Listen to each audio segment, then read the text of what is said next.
We saw a different Pujara in the second innings as compared to the first one. Here, he was playing more down the track, a lot of lofted shots as well, and it's a rarity to see Pujara bat with the kind of freedom he did, because this is rare for the crisis man of India's Test team, isn't it? Most definitely. I think we're all used to him batting at a certain tempo, which is obviously not very high in terms of strike rate. He's generally known to absorb the pressure by just blocking out a lot of the balls.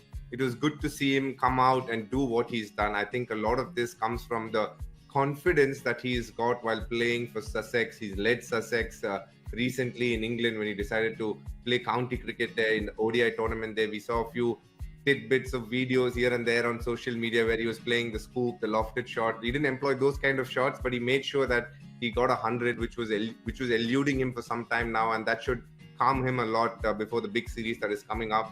But well played to him. I think the way he's batted in both the innings shows that he's in good nick, and that is good for Indian Test team cricket right now. You know, they say cricket is a mirror to life, and if that is truly the case, then the last 4 years or 3 years have been a test of Pujara's patience and perseverance. His last 100 before today came at Sydney, was 193 against Australia. I think it was in January 2019. This goes to show how much this means and what this can do. It can add a couple of years to Pujara's career, or is that overstating the impact of this 100? I think it obviously has, in many ways, giving him a strong hold in the current Indian team, in the current setup right now. It's very hard in Indian cricket to predict 1 year, 2 years down the line. If things don't go well in one series, then it looks very different to what it is. Then we start talking about age, the fact that whether a youngster will do better, and those kind of questions will creep up. But for the moment, he looks like a solid number 3, the number 3 that India would want, the number 3 that India is used to. And Pujara, and the fact that he brings his defensive skills consistently to the table, is something Team India will be very happy about. Some naughty, mischievous people chuckled on Twitter saying, IPL auction coming up next week. And he's supposed to tell the bidders that, listen, hang on, I can play this brand of cricket as well. I mean, to be fair, but the truth is he hasn't registered for the auction, so.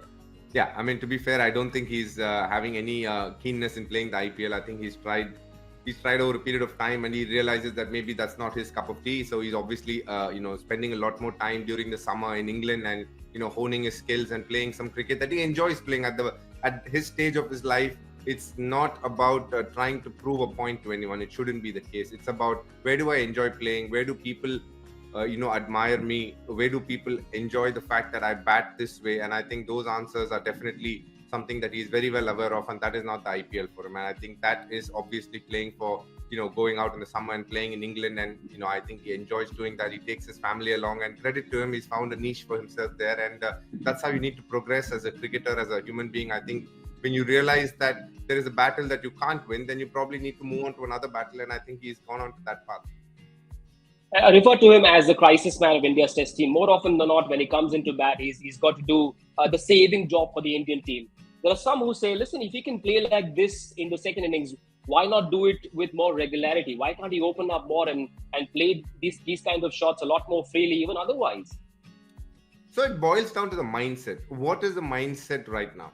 It is a mindset of, if I get out playing a shot, it's fine. If I get out playing a rash shot, it is fine, because we're going to declare they expect me to score runs at a certain tempo. But when it comes to bat in the first innings, what is it? Don't play a rash shot, Pujara. All we expect you to do there is bite time, stay at the crease, and that is what he is good at, and that is what he is used to. And he won't, in many ways, give any excuse if he gets out playing a rash shot. He'd rather accept the fact that, a good ball has gotten him than be upset, than do something that is not in his usual grain, which is to go out there and play flamboyant shots. He is somebody who's going to grind an innings consistently. And in many ways, that has been sometimes hard on him, because unlike domestic cricket, in international cricket, you will always have bowlers coming at you and at good speeds with a lot of variations when it comes to spinners. And they're clever bowlers at the top of their game representing the country. Sometimes when he's played a lot of balls, when he's tried to play a lot of balls, he always gets one that has been an absolute chaffer.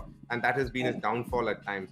Hence, raising the tempo a little bit is fine to make sure that, he is on top of the bowler a lot of the times, but not to the extent that he did it in the second innings today. That was, in many ways, given the free will to go out there and play all sorts of shots and try and get to his 100 as fast so that they could declare and then move on to bowling to Bangladesh.